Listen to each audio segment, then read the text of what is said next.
Hey Reefers, today I want to talk about dosing. I'll show you what I use and how I use it, and maybe give you some ideas if you're looking to dose for the first time. So to start off, just know that you may not have to dose first. If you have a tank full of frags and your parameters seem to be just fine with water changes, you can keep doing those water changes and not have to worry about dosing.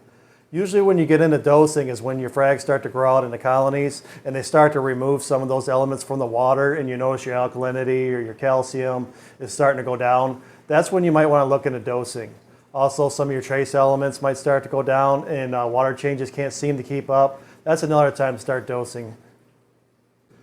For about a year and a half, I didn't have to dose anything at all. I just did regular water changes and everything seemed to be fine.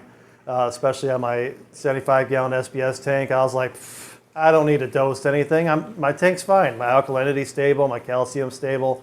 Well, once those frags started to grow out, it was getting increasingly difficult to make up for those parameters just by doing water changes. Because they get pretty expensive and you remove a lot of your nutrients just by doing so many water changes. So I started dosing C-Chem. I use the C-Chem Fusion 1 and 2.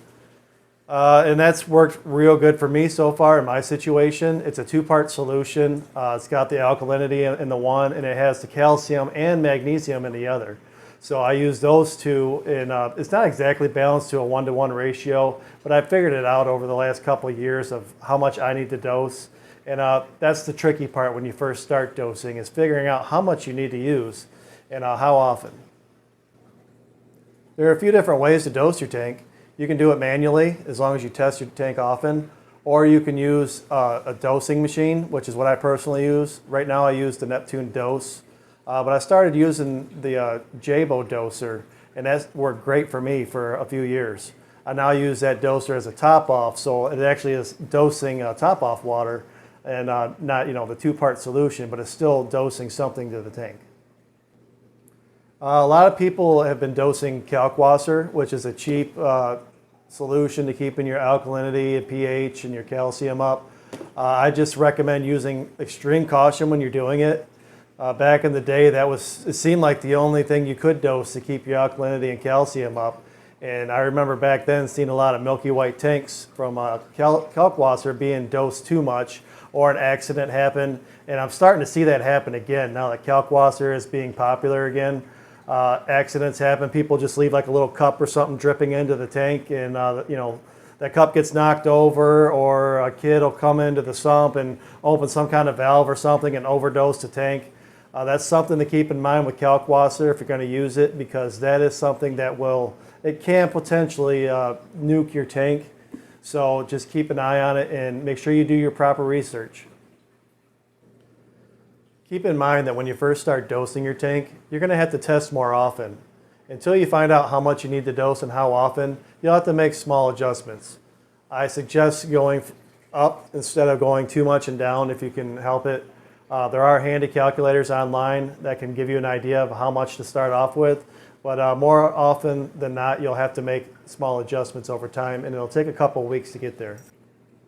Also, when dosing your tank, I highly suggest making sure that your specific gravity or salinity is where it needs to be.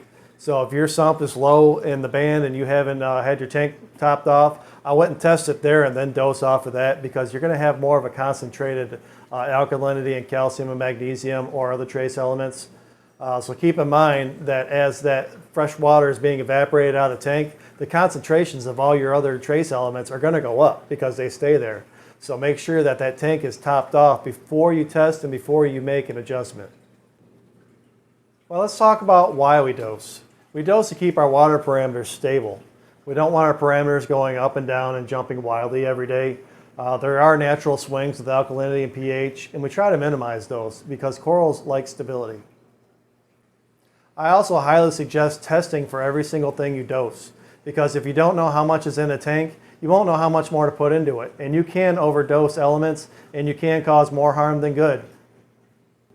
The decision to manually dose or use equipment to do it for you is a personal choice. I like automated equipment because I know that I can't test and dose manually every single day. I'm just not home enough to do that, so automated equipment works for me. It automatically doses and automatically tests, but I can make adjustments on the doser myself if I need to, or I can let it automatically do it. I tried letting it automatically do it, and I seen that it was just kind of chasing its own tail, so with the Neptune dose and the Trident, so I decided to make my own adjustments, and my tank parameters are a lot more stable now. If you choose to use an auto doser, what I like to do is I like to put my dosing container below the tank or sump and put my doser above the tank or sump. So that way I don't have to worry about any gravity drains going past the dosing head, and I don't have to worry about any siphons being created where it could possibly overdose the tank. So another thing to remember is that dosing and testing go hand in hand. So you should only be dosing what you can test. That way you know how much to put in and how much is in there. The next thing I'm going to try is Alpha Reef. The reason why I like the idea of Alpha Reef is because it's an all-in-one solution and it only requires one dosing head. So right now I'm using the Neptune dose, and I need both dosing heads for my 2-part. And I'm interested in freeing up the other one to use it for top off or dosing another tank. So if you use Alpha Reef, please let me know in the comments below what you think about it. So if you're just starting out in reefing and you have a tank full of frags, as long as your parameters are stable, you don't have to dose. Water changes will take care of it just fine for you. However, after about a year or so, you may find that your parameters start to go down in between those water changes, and that's when you may want to start looking at dosing. Well, that'll do it for this video. I'm Reefer Matt. Thank you for watching, and happy reefing.